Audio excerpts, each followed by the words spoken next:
Magus, web novel, chapter 276. Rollout Part 2.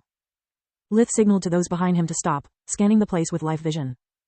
What the F***CK? I can feel the lingering presence of healing magic emanating from them. I can even smell traces of soap coming from their bodies. Someone has been taking good care of them, but why? Lith thought. Maybe I can answer that. Solis felt there was something terribly wrong there. All these people have only two things in common. Each one of them is older than 20 years and has at least an orange core. What? Lith was bewildered by her words. So many people and no one with a red core was something impossible to achieve by chance. Not coupled with their age. 20 years was the threshold of a monocore natural evolution for non-awakened one. Is there something wrong? Yerna asked. Everything is clear. The grill is just a grill. Why no one is trying to escape? The more Lith looked at them, the more the cellar reminded him of Pigpen instead of a prison. Yerna walked past him, placing her hand on the keyhole, turning it into an icicle before crashing it with her fist. She only needed to smell the breath of one of the prisoners to answer his question. Afaz. They keep them dosed. Afaz was the name of a plant from which it was possible to extract the drug her team had been following for weeks. At low dosage, it induced a feeling of euphoria, while at higher dosage it caused the user to be in a catatonic state. They would still be able to move and talk if interrogated, but their mind was clouded by the drug. They had no memory of themselves or will to fight. It's the latest form of slavery. Once you give someone the first dose, it turns them into meat dolls. Do you want me to cleanse them? Gods, no. This is a blessing in disguise. The captain shook her head. Best case scenario, they would freak out. This way they are meeker than sheep. It will only take one of us to get them to safety. Can you? Lith sighed, opening a warp steps back to the control room. The prisoners moved sluggishly, mindlessly obeying the captain's orders. What do you make of this, Captain? Aside from a few exceptions, they are too bad-looking or old to have any value as slaves, even for a fighting arena. Judging from the state of this place, they have been here for a while. Only the cost of the drug necessary to keep them meek for so long makes the whole operation unprofitable. They have been nurtured for some reason I'm unable to comprehend. She then ordered the units outside to lock the perimeter.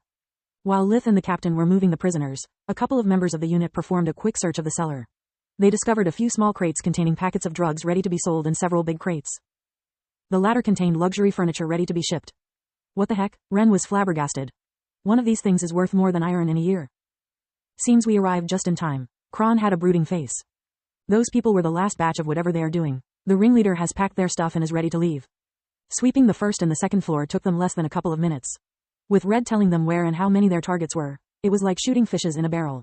At each floor, Red would always detect the same inactive array. While moving through the various rooms and corridors, they could see that unlike the ground floor, the rest of the house was still completely furnished. Everything from the paintings to the tapestry was very valuable, but they were assembled with no taste. It seemed a patchwork made by a colorblind art connoisseur. I have never seen anything so tacky in 3 lives, Lith thought. Whoever did this would put the Mona Lisa beside a Pollock, with some piece of junk modern art in front of them both. I'm no expert, but that's enough to deserve to be hanged. Bad news, Solis chimed in. I don't know if it's the same array Red sensed on the other floors, but there's one active on the 3rd floor. I don't know its purpose, but I can tell you it's something powerful enough to blind my Mana sense. If not for Red, I couldn't tell you how many people there are up there. Wait, something is wrong here. They were moving in a single column and Lith was right behind the captain, making it easy for him to stop the unit's advance. I can feel the hair on my neck standing up, he lied. According to Mogar's superstition, it was a common phenomenon in presence of powerful magic. In reality, it was just a reaction in front of impending danger, completely unrelated to magic. I thought I was getting paranoid because it's all too easy. Yerna nervously touched her nape. What about you lot? Fear spread like a disease. Soon everyone shared the same feeling despite being calm until a second prior. Red, check the next floor. Gods protect me, Red yelped after obeying the captain's order. White is right, there is something very wrong here. Of course, I am. Right, Solis? Lith inwardly grinned. She didn't reply, limiting herself to a retching thought. I don't know what kind of array we are about to face, but I can tell you this. It's very powerful, it spreads through the whole house, and it feels. Red extended his consciousness, trying to probe deeper in order to understand the nature of their enemy. It feels twisted. The spell is rooted from the light element, but the magic flows backward. It's hard to explain. Red was now drenched in cold sweat, his stomach was twisted into a knot.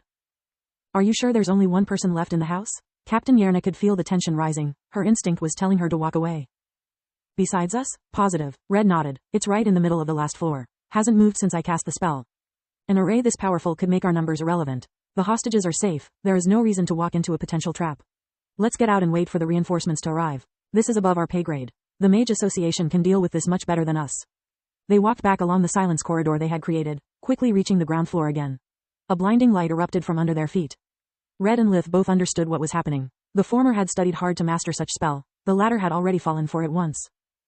The teleporting array moved the whole unit in the attic on the 3rd floor. The entire floor was occupied by a single room, encircled by a dome made of light which pulsed with a rhythmical beat like it was alive. First you interrupt my meal, then you steal my food. The man speaking was the most handsome and the most repulsing that any of those present had ever seen. I won't let you go away without proper compensation.